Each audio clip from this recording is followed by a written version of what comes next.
மக்கா நகரத்தின் வரலாறையும் காபா கட்டப்பட்ட வரலாற்றை பற்றியும் இந்த வீடியோவில் காணலாம். இந்த வீடியோவை இறுதி வரை பார்க்கவும். நம்முடைய வரலாறு மக்காவில் இருந்து ஆரம்பமாகிறது.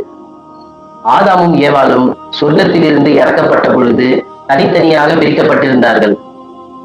அவ்வா மக்கா நகருக்கு அண்மையிலும் ஆதாம் மக்காவில் இருந்து வெகு தூரத்திலும் இறக்கப்பட்டிருந்தார்கள். இருவரும் ஒருவரை ஒருவர் பல இடங்களில் தேடி தேடி அலைந்தனர். ஆதாம் இறுதியாக அரேபிய தீபகற்பத்தின் வழியாக மக்கா நகரை நோக்கி சென்று கொண்டிருந்தார். மக்காவில் இருந்து சற்று தள்ளி இருந்த அரபா மலையின் மேல்தான் மீண்டும் முதலில் பூமியில் ஒருவரை ஒருவர் சந்தித்துக் கொள்கின்றனர். உலகில் உள்ள ஏனைய எல்லா இடங்களை விடவும் மக்கா முக்கியத்துவம் கொண்டதற்கு காரணம், உலகிலேயே இங்குதான் முதலாக இறைவணக்கம் நடைபெற்றது. உலகில் ஆதமினால் எங்கு முதலினால் இறைவணக்கம் நடைபெற்றதோ அங்கேதான் இப்ராஹிம் அலைஹிஸ்ஸலாம் அவர்களாலும் அவரது மகன் இஸ்மாயில் அவர்களாலும் முதலாவது இறை இல்லம் கட்டப்பட்டது. இந்த இறை இல்லத்தில் மகிமை என்னவென்றால், அல்லாஹ் சொர்க்கத்திலும் இதே அமைப்பில் மலக்குகளுக்காக ஓர் இறை இல்லத்தை உருவாக்கியுள்ளான். அங்கு ஒவ்வொரு நாளும் 1000 மலக்குகள் இறைவனை வழிபடுவதற்காக வந்து செல்கின்றனர். ஒரு தடவை வந்த யாவருமே இன்னொரு தடவை அவ்வில்லத்திற்கு வரமாட்டார்கள். இப்ராஹிம் அலைஹிஸ்ஸலாம் அவர்களும் இஸ்மாயில் அலைஹிஸ்ஸலாம் அவர்களும் இறை இல்லத்தினை கட்டி முடித்ததும் ஒரு கல்லினை பதிப்பதற்காக இடம் அக்கட்டிடத்தில் மீதம் இருந்தது. அப்பொழுது இப்ராஹிம் அலைஹிஸ்ஸலாமும் இஸ்மாயிலும் அவ்விடத்தை பொருத்துவதற்காக ஒரு பொருத்தமான ஒரு கல்லினை தேடி திரிந்தார்கள். ஆனால் அல்லாஹ் அந்த இறுதி கல்லினை சொர்க்கத்தில் இதயத்தில் இருந்து இப்ராஹிமின் இறை இல்லத்திற்கு இறங்குகின்றான். மலக்குகளின் தலைவரான ஜிப்ரீல் அலைஹிஸ்ஸலாம் அவர்களினால் அக்கல் இப்ராஹிமிடம் கொடுக்கப்பட்டு இப்ராஹிமினாலேயே அந்த கல் அவ்விடத்தில் பொருத்தப்பட்டிருக்கிறது. அக்கல் முதலாக பூமியில் இறக்கப்பட்ட பொழுது தூய்மையான வெள்ளை நிறத்தில் இருந்தது. ஆனால் உலகத்தில் பாவமான காரியங்கள் அதிகரிக்க அந்த கல்லினுடைய நிறமும் மங்கலடைந்து இறுதியில் கருமை நிறமாக மாற்றமடைந்தது. மக்காவின் மனிதர்களின் எண்ணிக்கை அதிகரிக்க இறை இல்லத்தை சூழ பல கட்டிடங்கள் உருவானது. ஓரிரை கொள்கையினை பின்பற்றும் சமூகம் மென்மேலும் வளர்ச்சி அடைய ஆரம்பிக்கிறது. சில நூற்றாண்டுகளில் மனித சமுதாயம் எகிப்து, மெசபோமியா, நிவாண்டா போன்ற பிரதேசங்களுக்கு பரவலடைய ஓரிரை கொள்கை சிதைவடைகிறது. பல தெய்வ வணக்க வழிபாடுகளும் உதயமாகிறது.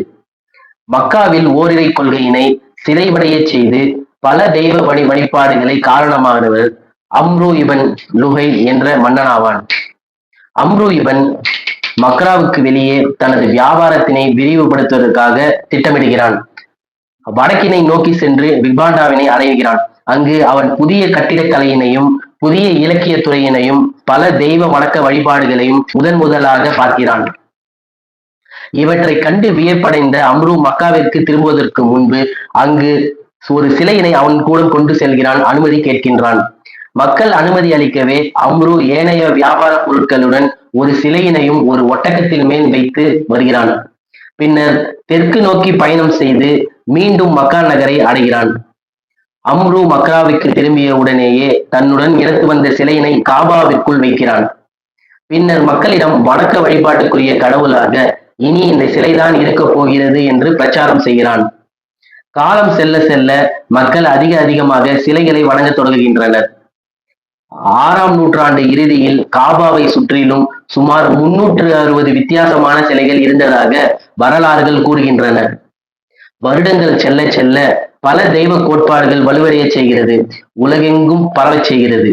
ஓரிரை கொள்கையினை பின்பற்றி கொண்டிருந்த மக்கள் மிக அண்மையில் புதிய தூதர் வர இருப்பதை உணர்கின்றனர்.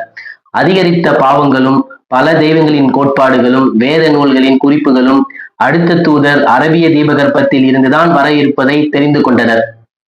அக்காலகட்டத்தில் ரோம ராஜ்யமும் பாரசீக ராஜ்யமுமே அடக்கி ஆளும் ராஜ்யங்களாக இருந்தன. இதே வேளையில் அரபிய தீபகற்பமானது சிலை வழிபாடுகளில் மிகவும் ஆழ்ந்து இருந்தது. அதற்கு மத்திய அரசு என்ற எதுவுமே இல்லை. கோத்திர சட்டங்களுடன் பல துண்டுகளாக ஆளப்பட்டிருந்தன. ஓரிரை கொள்கையினுடைய மக்கள் தங்களுடைய புதிய தூதரை எதிர்பார்த்து கொண்டிருந்தனர். அந்நிலையில்தான் மனிதன் எங்கு தன் இறைவனை வணங்க ஆரம்பித்தானோ, மனிதன் எங்கு முதலாவது இறை இனத்தை நிறுவினானோ அதே நகரில்தான் அல்லாஹ் தனது இறுதி தூதரை அனுப்பியிருந்தார்.